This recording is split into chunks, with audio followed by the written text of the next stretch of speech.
ರಾಯಚೂರಿನಲ್ಲಿ ಪೊಲೀಸ್ ಇಲಾಖೆಯನ್ನೇ ಬೆಚ್ಚಿ ಬೀಳಿಸುವಂತಹ ಗಂಭೀರ ಪ್ರಕರಣ ಒಂದು ಬೆಳಕಿಗೆ ಬಂದಿದೆ. ಯಾದಗಿರಿ ಜಿಲ್ಲೆಯ ಪಿಎಸ್ಐ ವೀರೇಶ್ ವಿರುದ್ಧ ರಾಯಚೂರು ಮಹಿಳಾ ಪೊಲೀಸ್ ಠಾಣೆಯಲ್ಲಿ ಗಂಭೀರ ಆರೋಪಗಳಿದೆ ಪ್ರಕರಣ ದಾಖಲಾಗಿದೆ.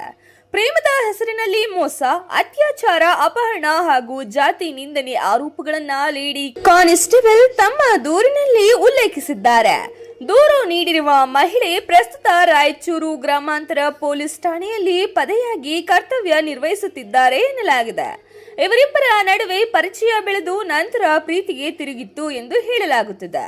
ಆದರೆ ಬಳಿಕ ಪಿಎಸ್ಐ ವೀರೇಶ್ ಮದುವೆಯ ಭರವಸೆ ನೀಡಿ ಹಲವು ಬಾರಿ ದೈಹಿಕ ಸಂಪರ್ಕ ಹೊಂದಿದ್ದು ನಂತರ ಮೋಸ ಮಾಡಿದ್ದಾರೆ ಎಂದು ದೂರಿನಲ್ಲಿ ಆರೋಪಿಸಲಾಗಿದೆ.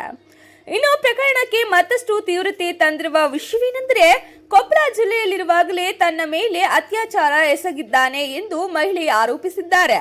ಅದೇ ರೀತಿ 2 ಬಾರಿ ಬಲವಂತವಾಗಿ ಗರ್ಭಪಾತ ಮಾಡಿಸಿರುವುದಾಗಿ ದೂರಿನಲ್ಲಿ ಉಲ್ಲೇಖಿಸಲಾಗಿದೆ.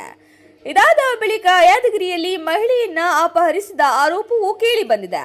ಈ ಹಿನ್ನೆಲೆಯಲ್ಲಿ ಕಿಡ್ನಾಪ್ ಪ್ರಕರಣ ಕೂಡ ದಾಖಲಾಗಿದೆ. ಅದಲ್ಲದೆ ಜಾತಿ ನಿಂದನೆ ಆರೋಪದ ಹಿನ್ನೆಲೆಯಲ್ಲಿ SC/ST ಕಾಯ್ದೆಯಡಿಯಲ್ಲೂ ಪ್ರಕರಣ ದಾಖಲಾಗಿದೆ. ಪ್ರಸ್ತುತ ರಾಯಚೂರು ಮಹಿಳಾ ಪೊಲೀಸ್ ಠಾಣೆಯಲ್ಲಿ ಪ್ರಕರಣ ದಾಖಲಾಗಿದ್ದು ತನಿಖೆ ಮುಂದುವರಿಸಲಾಗಿದೆ. ಈ ಗಂಭೀರ ಆರೋಪಿಗಳ ಹಿನ್ನೆಲೆ ಪಿಎಸ್ಐ ವೀರೇಶ್ ಅವರಿಗೆ ಬಂಧನ ಭೀತಿ ಎದುರಾಗಿದೆ ಎನ್ನಲಾಗುತ್ತಿದೆ.